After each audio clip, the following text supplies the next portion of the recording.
My name is Tony Madano. Right now, I'm CEO of LongevityPlan.ai. We are a platform that enables aspiring athletes, those interested in longevity, to optimize their peptide protocols with AI. Just the wearables are something I found very interesting because I've started seeing people use that information to basically diagnose and treat. I'm curious if you can talk about that. Yeah, there's so much information in a wearable. And one of the weaknesses, it's not accurate. You slept poorly on one and fair on another. And some of their algorithms are kind of a mystery, but they're at least a point in the general direction. People don't even know what peptide even means. So peptides have been around forever, as long as humans have. They're manufactured by the human body. That's one of the advantages. It's a natural compound. It's not like a drug. The scientists are proposing that more than 90% of your longevity is actually related to lifestyle and your habits, what you do. Other than testosterone, I'm on no prescription. The side effects of prescription medication and the long-term detriment are, in many cases, just terrible. So I try and avoid it by using food as medicine proactively to get ahead of it. Okay, all right. I'm here with Tony Madano. He owns basically LongevityPlan.ai. You're the CEO. It's an artificial intelligence peptide company. You're also a 3-time Ironman triathlon finisher. And yeah, just introduce yourself to the audience and just let us know a little bit about you, bro. Yeah, great. Great to be here, Marc. Yeah, my name's Tony Madano. Right now, I'm CEO of LongevityPlan.ai.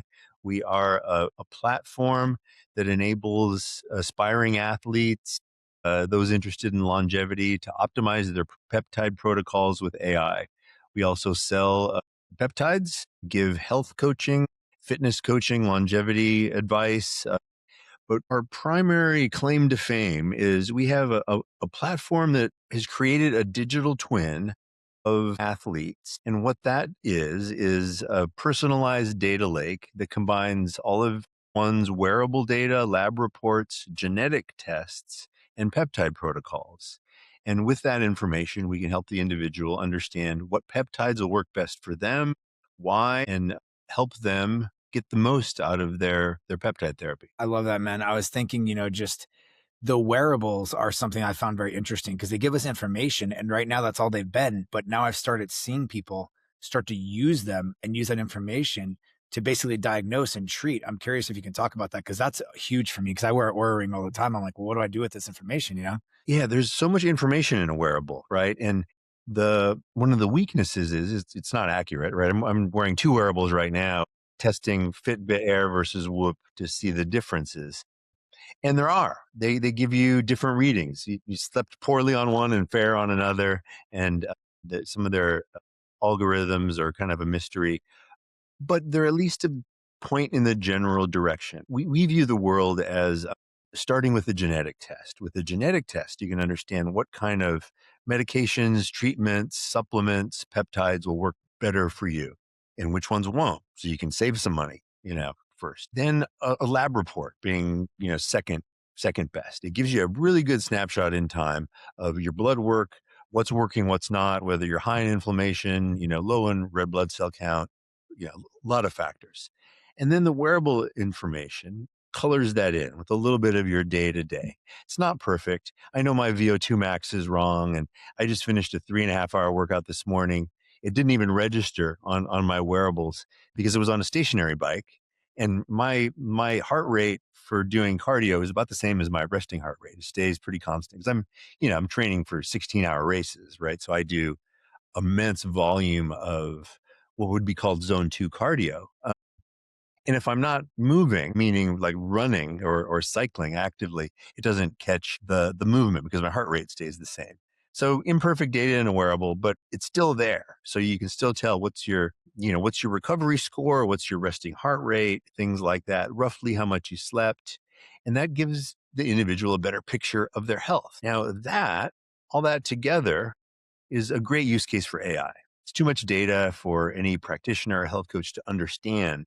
But an individual who really is knowledgeable and cares about their health outcomes, right? We're seeing people that are just much more engaged in their own health.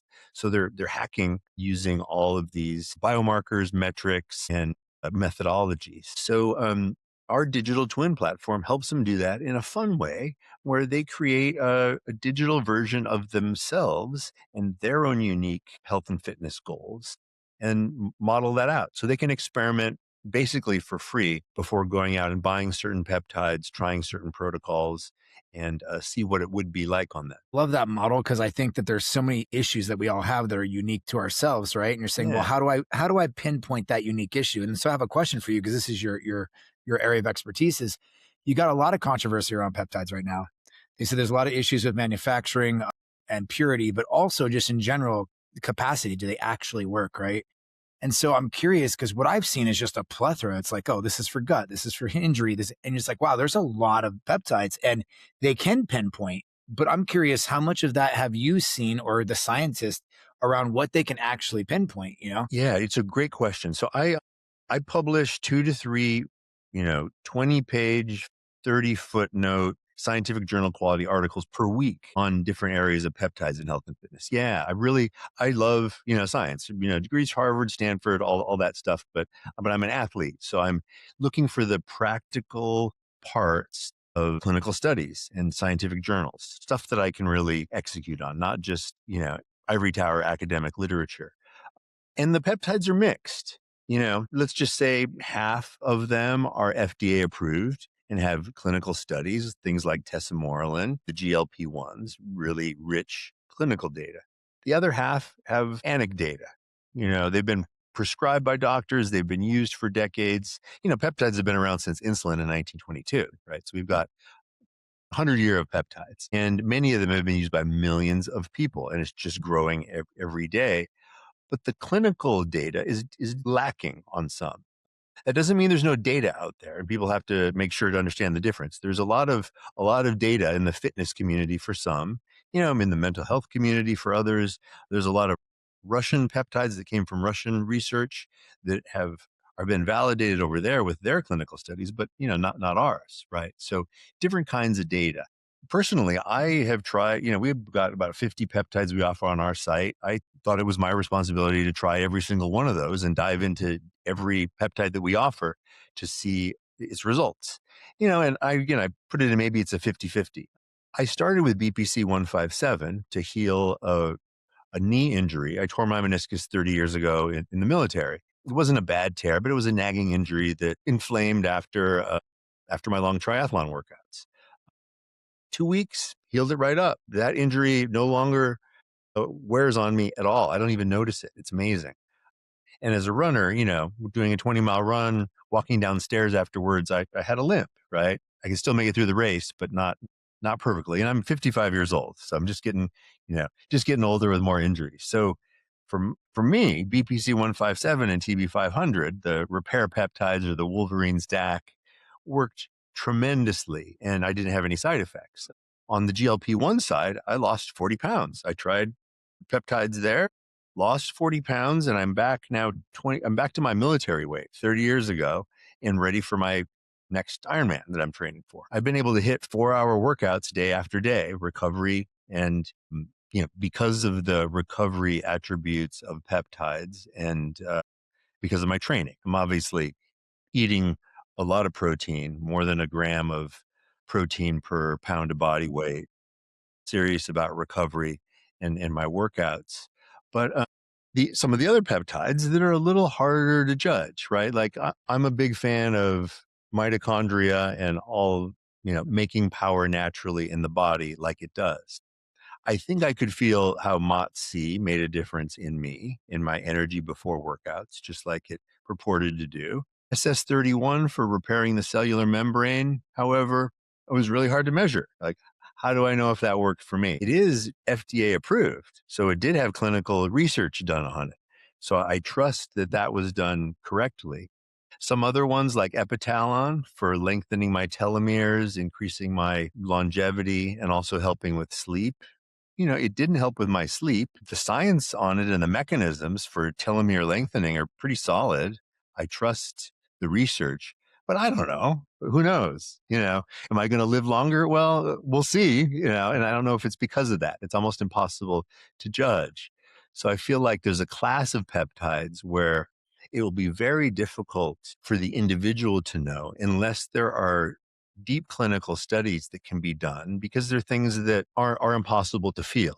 But you can feel 40 pounds of weight loss, and the different, my body fat went from 20 to I'm in 10 and a half right now. It's the best shape of my life. It's great.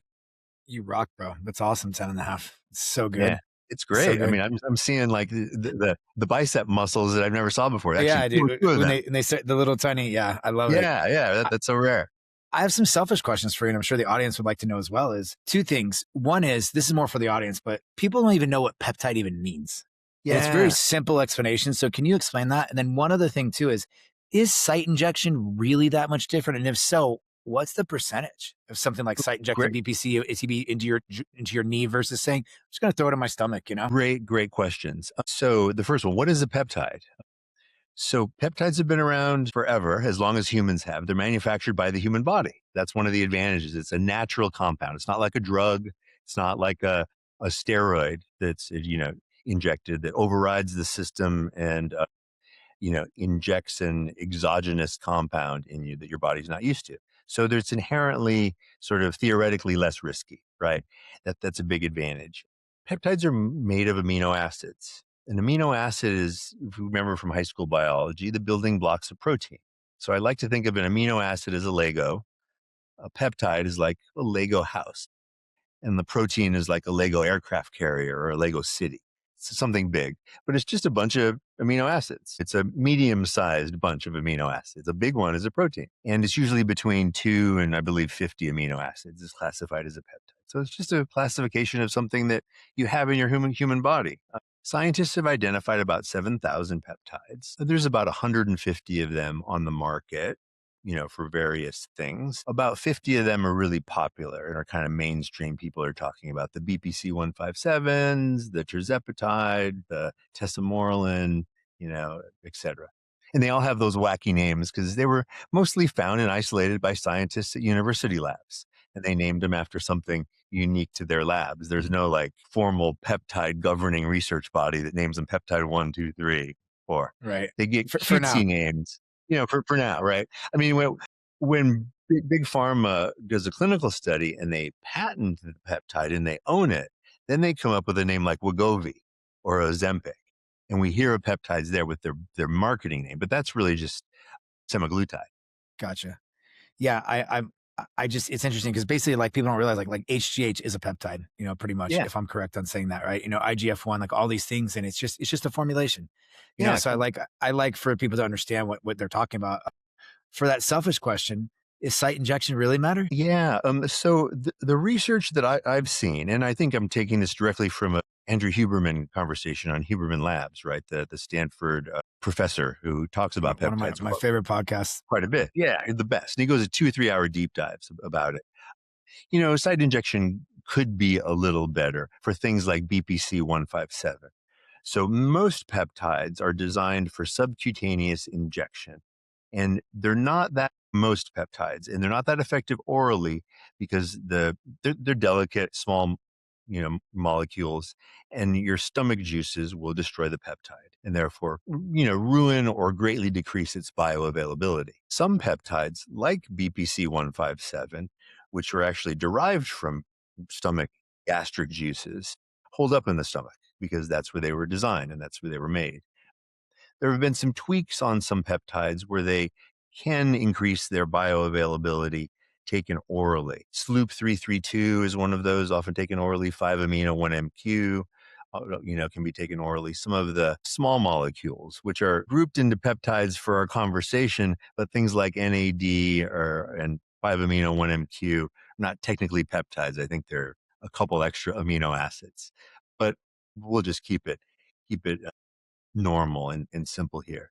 But so site injection only applies to a couple peptides, mainly BPC 157 and TB 500. When you have a wound, inject it in the local area. The prevailing opinion among scientists seem to be it certainly can't be worse. It helps focus the BPC 157 and TB 500 on that spot of the injury. So that's what most athletes are doing when they have an injury. I've done it both ways. My knee injury and some other injuries, I inject locally, but I usually, if there's nothing hurting at the time or I'm not focusing on an injury, I just do it in my little belly fat. That's what they mean, subcutaneous injection, rather than intramuscular injection like testosterone, where it's important to get it into the muscle. Other than BPC 157, there are not too many peptides, if any, that I've heard are advocated for a local injection. But now on a percentage basis, I That's what I was looked gonna at it. ask. Yeah, yeah. Looked at it like it was a little better, maybe. The amazing thing about BPC 157 and TB 500 is they find the injury. So no matter where you put it, they're, we'll call it, this is Tony Madrano's guess, Duh. about 95%, is good enough. If you put it in your Yeah. stomach, it'll find the injury. It's pretty darn close. And this is anecdata and in my sports injury and recovery world, certainly not clinical. And I'm not a doctor, so I'm just talking about my experiences. With other peptides, it really doesn't. There's no reason to inject it locally. I also do it to mix up the site of injection. Hitting the same Yeah, spot in my totally. stomach is kind of a pain. You kinda gotta go around. Yeah, I'm curious, I'm approaching 50, getting pretty close. You're 55. We're in phenomenal shape, both of us. Like, you look amazing, man. And I'm just curious, if you could obviously we're not recommending anything on this podcast. I'm just saying, if you had a stack that you would say, hey, this is a stack, this is what I would do, and this is why. And I'm not asking for somebody who's overweight. I'm not asking, so I'm saying so people that are I'm on it and I want to be better. I want that edge. yeah. That's really that's the lens through which I look at all peptides is fitness optimization. So I'm not a disease expert. I am a 55-year-old guy that found a way to finish a couple Ironman triathlons starting at 48 years old. So not a Perfect. pro Perfect athlete, timing but for me. I could still do yeah, it. no, exactly. You still can. I came out of nowhere and started doing that. So the ones that helped me optimize were BPC 157 and TB 500 for injuries. Everybody has them, and you're recovering from long workouts. That's helped a lot of people. Tesamorelin, which is FDA approved for visceral fat reduction and growth hormone stimulation, really great numbers, really solid. And the GLP ones, I'll quote, I think Josh Holyfield, who is a peptide expert and bodybuilder on YouTube, really knowledgeable about the science. He was only saying the only two peptides he uses were retatrutide and HGH. Retatrutide, I dropped 40 pounds on Reta, maintained muscle, and was hitting the gym 3-4 hours a day during the whole time. So I had some side effects. I tested at the higher levels, just like the clinical studies, because I wanted to know, right? I wanted to experience that so I could help advise people. It was a worthwhile trade-off. I mean, it what not only decreased my visceral fat, but it decreased my subcutaneous fat, and I had energy. what were the levels that you're saying that was the trade-off? What are you referring to? You know, I the way I approach my own health is I like to start small and easy and do things for the long term. So I'm looking for longevity and performance, not like a quick weight loss thing or a fad diet, right? I want to run a 16-hour Ironman, so I got to keep super healthy and legit, not starve myself or anything. So I started really slow, like at 1 milligram. The clinical studies go up to 12 milligrams for retatrutide, even higher for tirzepatide. But it's hard to equate one peptide with another. Those are both GLP-1s, by the way. Retatrutide just hits 3 receptors, where tirzepatide only hits 2. Retatrutide, you're getting the additional benefit of targeted visceral fat reduction through the glucagon receptor. So it will actually convert some of that visceral fat to energy. And it worked for me. There's no doubt about it. I started small, and I found actually less weight loss at the higher levels and more side effects. The higher levels in the clinical studies, and this is an important point for all of us athletes out there to remember. The clinical studies are not using subjects like us. They're in those cases, they were obese, diabetic individuals that had 50, 100 plus pounds to lose and were not really working out. So it's a different group. So they were, trying out the higher levels and maybe willing to deal with some of the side effects. I quickly backed off those higher levels because I just wanted to make a more efficient machine.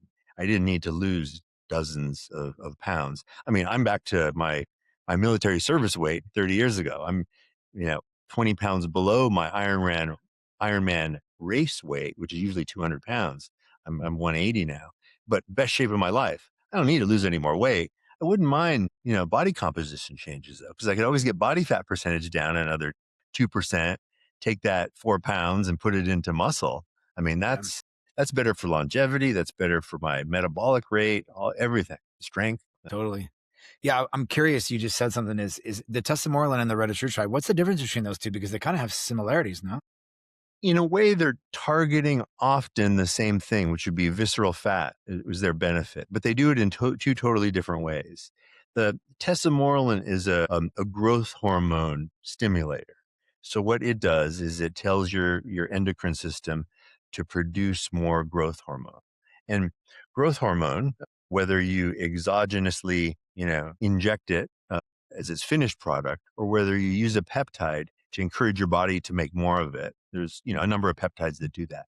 Uh, the growth hormone naturally reduces fat, helps with skin, helps with muscle building, collagen production, repair, and sleep. So it's a really good versatile thing to do. Tesamorelin does that. Sermorelin does that. CJC 1295 and ipamorelin is a common combo that does that. Those are in the growth hormone peptide categories. Retatrutide also targets visceral fat, but it comes at it through a completely different mechanism and angle. It's a GLP-1 in the category with Ozempic, which is derived from semaglutide, sort of version 1 of a GLP-1. Then we have version 2 GLP-1s, which is tirzepatide is the compound. We know them as Mounjaro and Wegovy, as they've been patented by pharma companies and marketed that way. Now, retatrutide, effectively 3.0, a better molecule of the GLP-1, has been designed by scientists. It's currently in phase 3 clinical trials, and it's just showing amazing things. We've got 28% fat or weight loss in subjects, and then the results for inflammation reduction, visceral fat loss, potentially Alzheimer's and dementia reductions have been so strong that there's additional clinical studies that are going to be conducted for those particular use cases. So retatrutide is effectively, it's more than 3.0. It would be the a, a total night and day difference between the Ozempic that just targets your appetite. What retatrutide does is make a better machine, help turn, the two extra receptors that were added, the GIP and the glucagon receptor activity in retatrutide, are designed to turn more of your sugar into energy, and then also turn more of your visceral fat into energy. And the visceral fat, for those in the audience who don't know, is the fat around your liver that collects internally. It's below your abs. So like I did when I was 220 pounds, I had abs, but my waist was a 36. Now Yeah. I have like an 8 pack and my waist is a 31. And my visceral fat index is down to like 4 out of 100. So there's And you almost almost, can't burn that naturally. It's so you difficult. I've can't. It's so noticed. hard to target, right? Yeah. Yeah.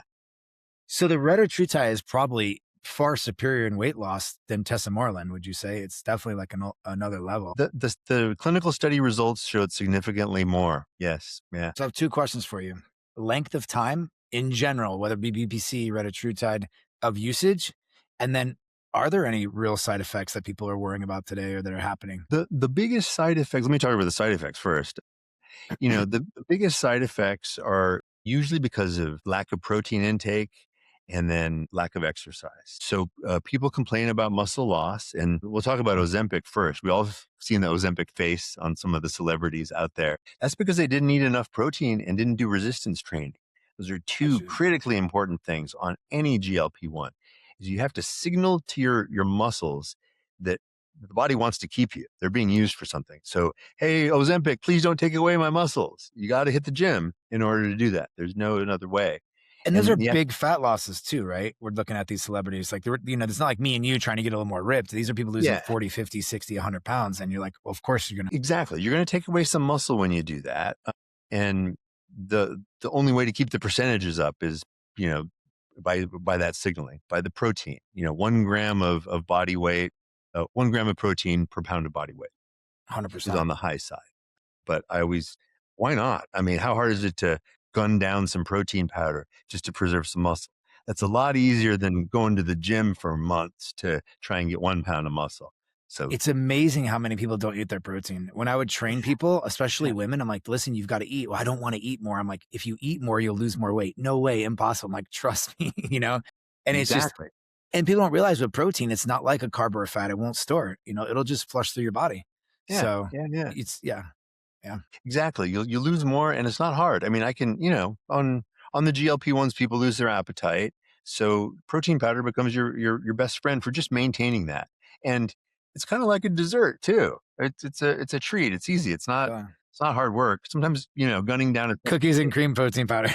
yeah, exactly. Dude, Exactly right. Tony, the new Dymatize has fruity, no, sorry, cocoa pebbles. I swear Oh, to funny. God.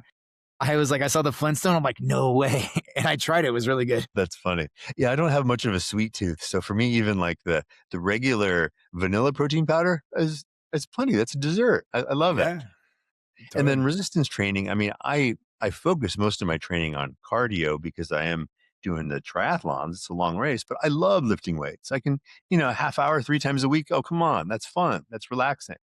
Totally. We're not asking people to be power lifters out there. Just signal to your body to keep the muscles. Simple as that.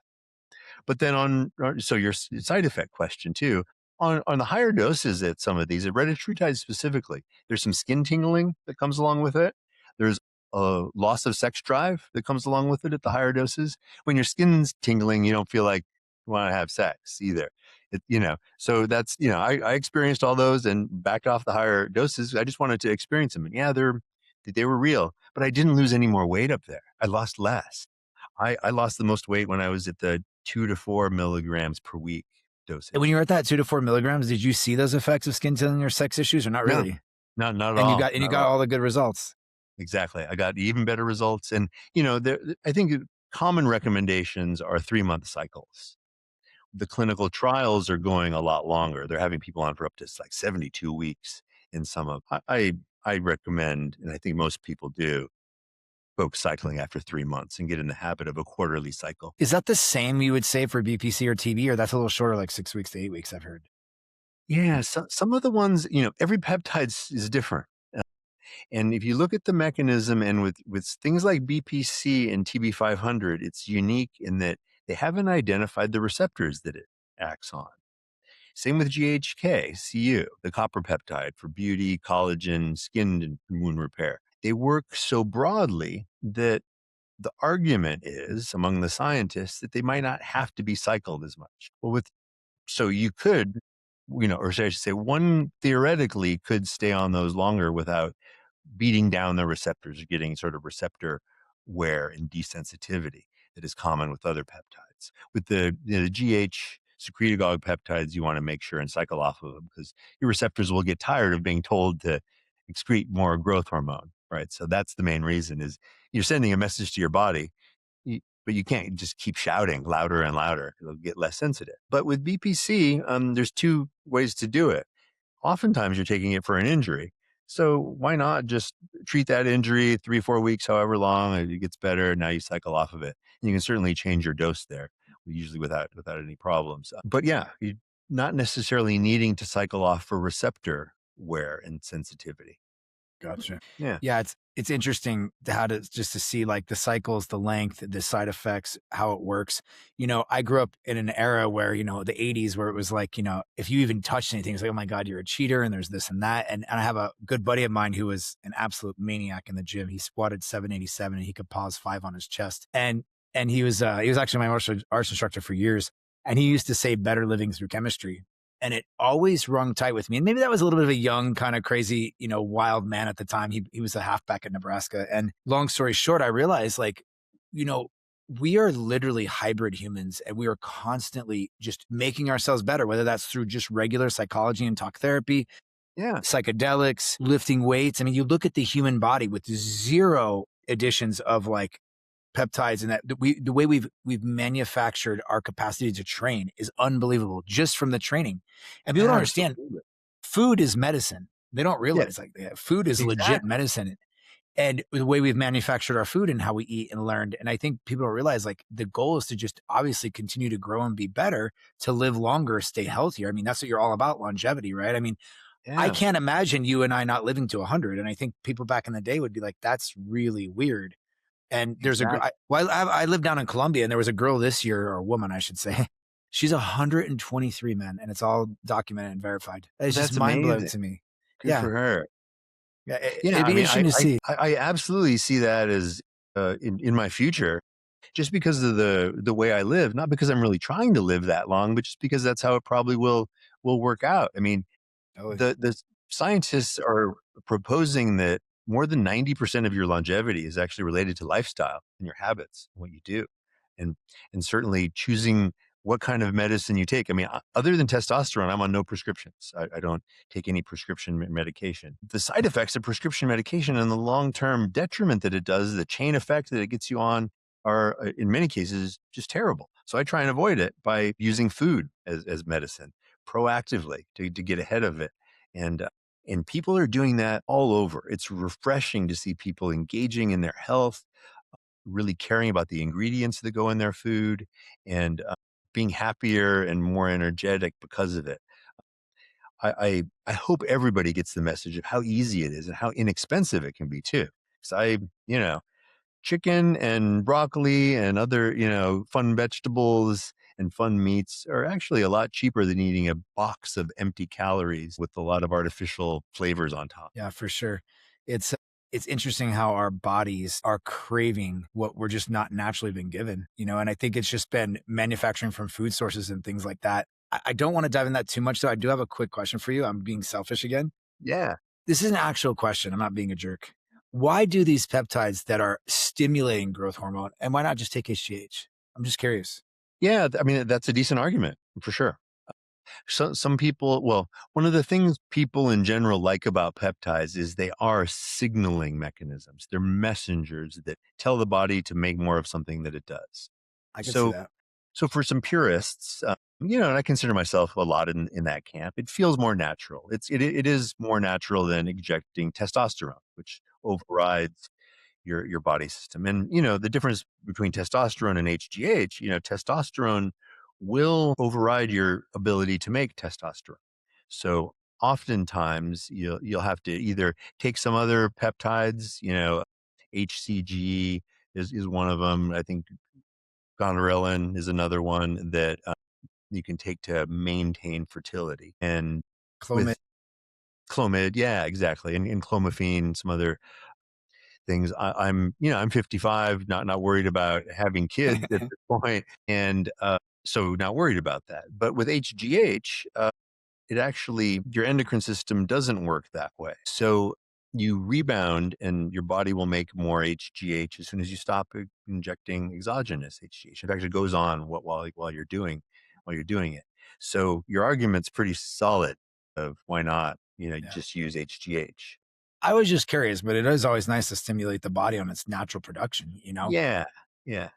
I have a question there too as well. This is something that's kind of been, I know it's not an old wives' tale. I know it's real, but I'm curious to what extent it's real. Are you familiar with the birth control effects of testosterone on men and its capacity to basically be like a male birth control, which that might hurt some people, and me, I think it's a great thing. So No, until but you're yeah. ready, I was just curious if you knew much about it. I mean, I'm not an expert there, but I do know that injecting exogenous testosterone will decrease the probability that you're able to have kids. And the question is that permanent or not? And it depends on each individual. So before starting TRT, one should first decide whether they want to create that option and maybe have kids. If they want that, then they should protect themselves with some other things they do with TRT. But yeah, if taken alone, testosterone will decrease your likelihood of having kids, but don't depend on it as a form of birth control for the audience. Totally. Not perfect. It's like a 70-30 thing, you know? Listen, since we're talking about testing here, and nothing like, I'll give my own opinion. It's not a professional opinion, but I'll tell you this: I have been tested 3 separate times over a decade, where I'd completely gotten off of all TRT, and then went in and tested, got everything back up to normal levels, all natural. And every time the doc was like, yeah, it's a touch low, but you're fine. You'll make babies like that. And so that Yeah. was really interesting for me. Is like, you jump off, do the protocols. And I got another friend of mine who is a massive bodybuilder, and he's like, Mark, I just take HGH and HCG, and I don't get off of anything, and I've had 2 babies. So Yeah. I mean, I found that Exactly. to be very interesting too. And I'm talking about a guy that was running. I mean, he was as lean as you are at about 285. Oh, So wow. yeah, he was running a lot of gear. And to see him be like, and he was in his 40s when he had the kids. And so you Wow. go, oh, it's interesting what the body can actually do. It's Yep. it's crazy. Yeah, I It think really is. I just like to ask these questions because there's so much, I think the world's opening up a little bit more. But when you and I were kids, because we're about, I think, 5 to 8 years apart, it was just very taboo. It was considered wrong and this terrible thing. And you were a bad person and you're cheating and you're lying. And I think people have opened up to the reality that this is technology. This is No, exactly. biotechnology. Like people ask if you're cheating by taking peptides. I ask, well, did you take a car to work or did you run to work? Our ancestors ran to work. So yeah. You use an LLM or Did you how take about did the you, pro, did internet? you take a protein shake today? Yeah, no, Did you grow exactly. your food this morning or did someone deliver it to your house? You know what Yeah. I mean? Like, I mean, yeah, did you go out and hunt and fish for that, or did you go to so, the supermarket? I mean, it's definitely cheating. and was that fish fished or was it farmed? Yeah. You Yeah, know, absolutely. So I think those are just common arguments that have always come up throughout history about new technologies. I mean, when we were growing up, creatine, there were rumors about kidney failure. Creatine will cause you kidney failure. Well, we all know now that scientifically been disproven. Creatine is the most studied supplement on earth, and the benefits are not only for people that want to build muscle mass, but it's also for brain health. It women, protects.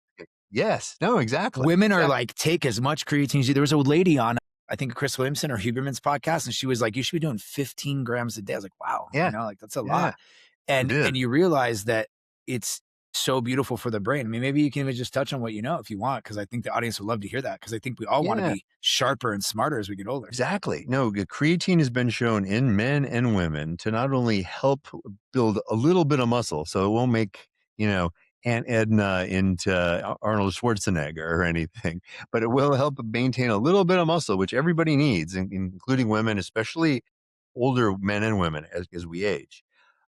The dosing for muscle retention seems to be about 5 grams. I think that's the clinically recommended dose. For sleep and for recovery from a poor night's sleep, the clinical studies have shown that creatine taken after a poor night's sleep can help one's mental acuity be even sharper than a control group that didn't get creatine but that slept good. Now, the recommendations are not to do this on purpose and do it multiple nights in a row of bad sleep and use creatine, but it shows you that creatine can create some brain fuel. I think it's through BDNF, which is like, fertilizer for the brain, which is effectively what creatine kind of does for muscles, right? It's like fertilizer for the muscles that, okay, it helps you be a little sharper. Now, also in that, a little higher dose, I believe is about 20 grams per day, gets you into the benefits for dementia risk and Alzheimer's risk, reducing those. So Would you say 20 grams a day is something that has been, I know you're not giving recommendations, but yeah, it's curious. been it's been recommended by scientists much more knowledgeable than me. Do you take 20 grams a day? I'm curious. I try to most days, but Okay. that's a lot of creatine. I It's a put a lot of scoop creatine. yeah, every time I do protein powder, I put like 2 scoops in there and 5 grams a scoop. So I try to get to 4 scoops a day. I'm Gotcha. not super religious about every little detail. I try to, Right. look at my macros and hit, if I'm going to hit protein, I'll go a little bit over. But sometimes, life gets in the way and things aren't perfect and I'll miss. And sometimes on the weekends, I like to take the weekends off from supplements of any kind just to I like that reset. too. Like, just sometimes I take just half a multivitamin or I take a day off. I think it's good to Yeah. let the body flush a little bit. Yeah. I'm just gonna tell you, like, you're such an amazing, interesting person. And I have so much stuff I want to ask about you personally, but I think we might have to do a second podcast because there's some things that I really want to talk about, like that are really interesting. And I think the audience would want to know. And one is there's two things that I am really interested in with peptides because we all know they help heal the body. Oh, I can lose weight, but I want to know about two really important things. And one is dementia, and the other one is gut health. Like those Yeah. are, well, I mean, those are two really important things that kind of get pushed to the side with the peptides. They're not the most popular. Like one's like get jacked, the other one's like lose weight and heal. So Reducing dementia risk is huge, right? And I think in the past 20 years, at least of my life, we've all learned more about it, seen more people we know suffer from Alzheimer's and dementia, and really want to avoid that. And there's some amazing research that's come out of the clinical studies for retatrutide that are ongoing right now, phase 3 clinical trials. I believe it's by Eli Lilly that are investing hundreds of millions of dollars into this compound. And what they've found, they're calling dementia as kind of like a form of diabetes. Call it in For the that it's brain. for the brain, Yep. right? Type 3 diabetes is kind of the term they've coined, because a lot of how you get there is the same: obesity, poor glucose management in the body, being overweight. Retatrutide has seems to address some of those dementia issues by reducing inflammation, reducing some of the glucose issues related to diabetes. So there's going to be further tests on that particular peptide for dementia and Alzheimer's. And some of the other peptides possibly address dementia in different ways. One of the things I learned in that study was that Benadryl puts people at risk for dementia at increased risk. And Interesting. there's a lot of common, drugs and over the counter compounds that increase risk of dementia. But one can see when you're just pounding on addressing the symptoms and pain relief and not really fixing internally, that it's not good and it has side effects that they're not natural. Your body doesn't make Benadryl and a lot of other drugs and over the counter medications. So I stay away from a lot of those. But now your other I did area want was to point inflammation. something out before you go to gut health that's really important that you said. And I have a friend of mine who's into the whole functionality of the body and understanding, just for the audience, that this is a holistic approach.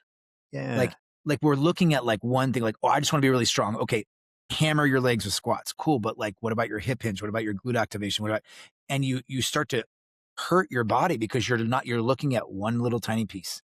And as Exactly. scientists, I say we, I'm not a scientist, but like I like to really dive into stuff. You look at that one thing and you break it down and you know what I mean? And you don't realize that there's this huge picture. And so I just want to point that out. That was really wise of you to say, like, that's really true. Is like, what's the whole thing going on here? What is all of it playing the role, you know? Exactly. Well, and one of the things I say most often to people is that nobody cares about your health more than you. A doctor just doesn't. They can't. They've got hundreds, maybe thousands of people they're seeing in a short time window, and lack of experience. They can't know everything. Even artificial intelligence can't know as much about your health because you haven't told it yet. Maybe someday it will, but even then. So by an individual taking charge of their health, they know more.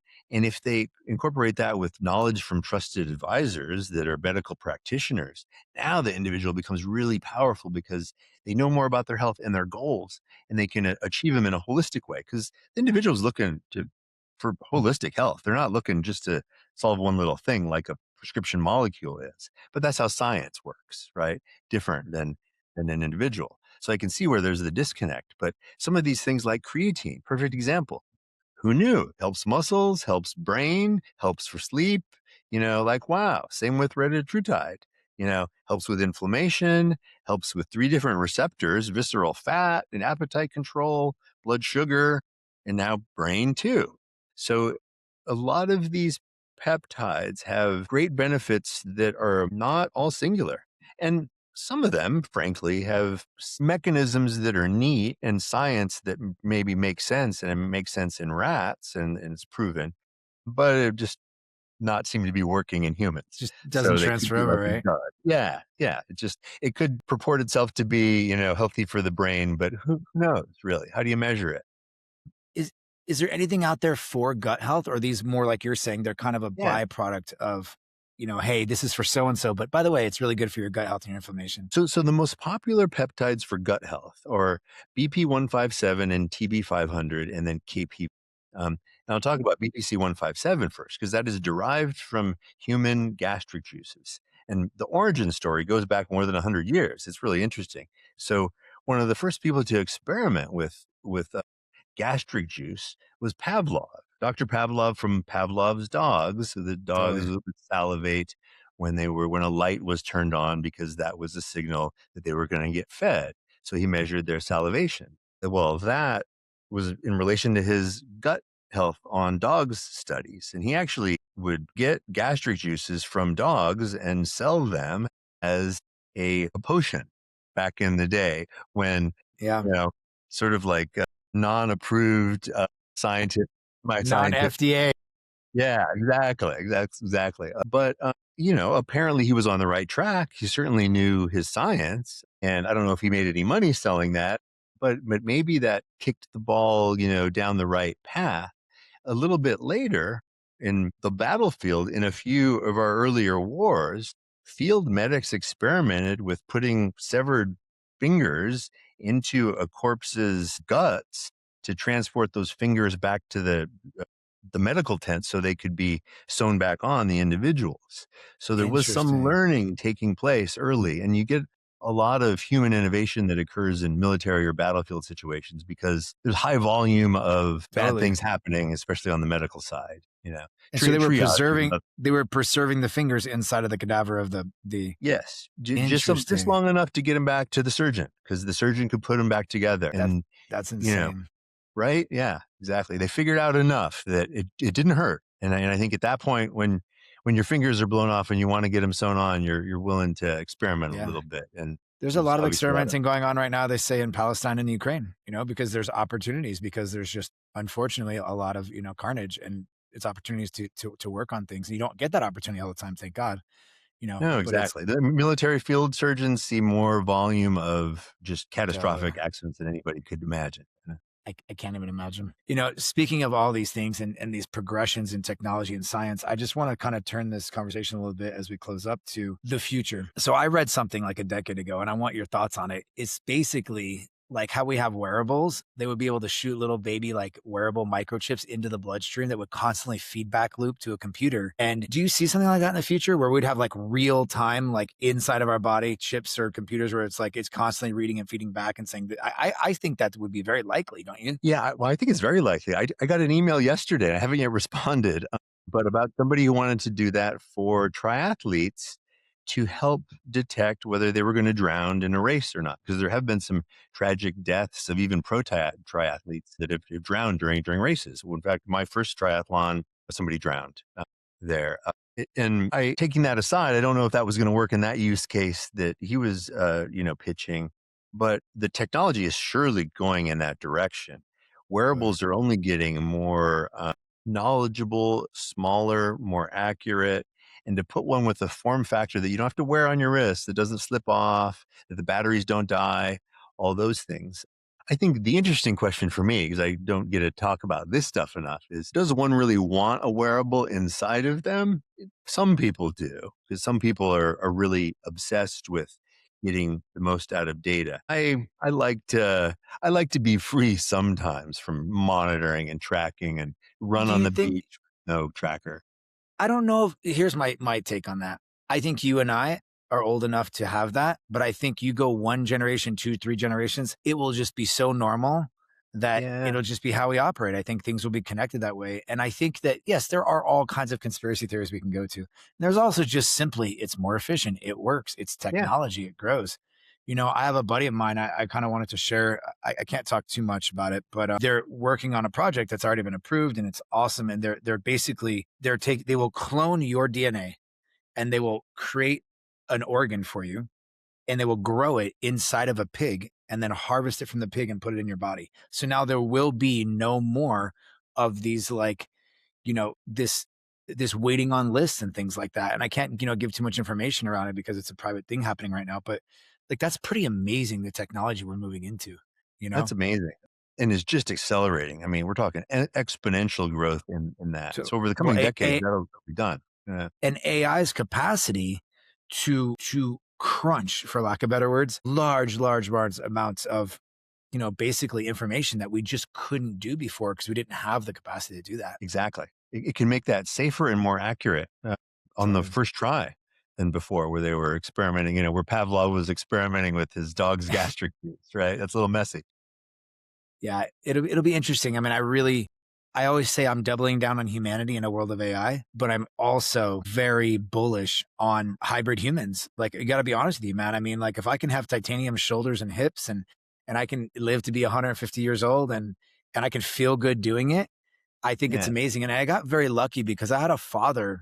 And he passed just before 90, and that was because there were some complications with some medication and stuff. But until he was about 85, Tony, The guy was legitimately like, I literally call him, "Hey, what are you doing? It's loud." He's like, "Oh, I'm fixing the roof." I'm like, "You're what?" I said, "You're on the roof on the cell phone." He's like, "Mark, I'm fine. It's just a ladder." And I'm thinking, and he was built just like you. He was 6 foot tall. He was 160 pounds. And you're just like, I mean, I got lucky and he had nothing. He never worked out in his life. He was just always very active though. And you just see like what's possible for us. It's really Yeah, crazy. it is, right? And with the engineering and with training and a good diet and all the good habits, you can get there a lot easier. People know how to get there now. Yeah, I think, I tell people this, I'll close up with this and anything you have to say is I think before we looked at life in two halves. It was like midlife up to 40 and then kind of post midlife and you kind of die. I'm starting to see life more now in thirds because you really don't. This is my opinion, okay? I don't think men grow up until they're about 40. I think they're just kind of Yeah, practicing, right? yeah. I don't think So I'm grown up yet. 100%. So you get like 40 is you're kind of like what 20 was, like, to 25. And then you kind of have this 40 to 80 where I think there's just so much that's possible. I really think if we're healthy, 80 to 120 could be these interesting golden years. It'll be interesting to see what they look like. This is just, I mean, obviously right now, the average 85-year-old is not living his best golden years like a 60-year-old is, but it would be interesting to see how that plays out in thirds as we get older. And I'm sure you're familiar with the caps on the DNA and like supposedly 120 and all those Yeah. things. So No, exactly. yeah, Yeah, epitalon is the peptide that purports to help it your makes those telomere lengthening. Yeah. exactly. Yeah. That's Who knows if awesome. that works, but I certainly see 100 for me as being just like now. I mean, I'm literally breaking my personal best times for Ironmans as I get older into my So 50s, and my body fat percentage is better than it was when I was 30 and working hard at an executive job, I'm gonna yeah. keep going. I tell people all the time, I said, I am, almost 50. And I said, I roll with 25-year-old black belts, no different than I did when I was at that age. The difference though is I need to take the next day off because I can't roll every single day that hard on the mat, but I can still, I don't feel any different than I did at 25. I just don't have as much recovery. And by utilizing you and your peptides, I probably could get close to that. So yeah, it's cool. Man, you were amazing. I really have been selfish on this podcast because I Yeah, this really was wanted to fun. like learn more about you and like the Navy and the ship story was awesome. I would love to share that one day. But just all of this information is so powerful for everyone because there's so much talk. And I'm down here in Colombia and people are just crushing peptides. They're Right. trying to sell them in the US too. And it's really helpful to get, wisdom from somebody who seems like they genuinely care about humans, you know? Yeah, So yeah. No, exactly. I certainly do and love supporting coaches. So any coaches out there listening that want to become a partner with me and to have their peptides come from a trusted US source, let me be your partner because I understand what you're doing as a coach and will help, all of your clients be better and not take over your coaching, just help you with some certain science and AI elements of peptides. I agree completely. As an advisor and a coach, I have Evolved Entrepreneur, and Evolved Entrepreneur is about human potential. It's not just the brain, not just coaching on business. Like I want Yeah, you to be the absolute, unbelievable, incredible version of yourself. And I think exactly. a lot of that requires, better living through chemistry, as my buddy would like to Exactly. say. All Yeah. science is good, use it to your benefit, because everybody else is too. They may poo-poo it publicly, but they're Oh looking for yeah. every advantage. Every celebrity that does a film, they're all taking some gear, trying to get jacked up for it. So I'm Yeah. just curious if you can share like one is I got some of the information for your affiliate program and I think it's really awesome. I'd like to be a part of that. But if you could share that with the audience. And then I do have a selfish question.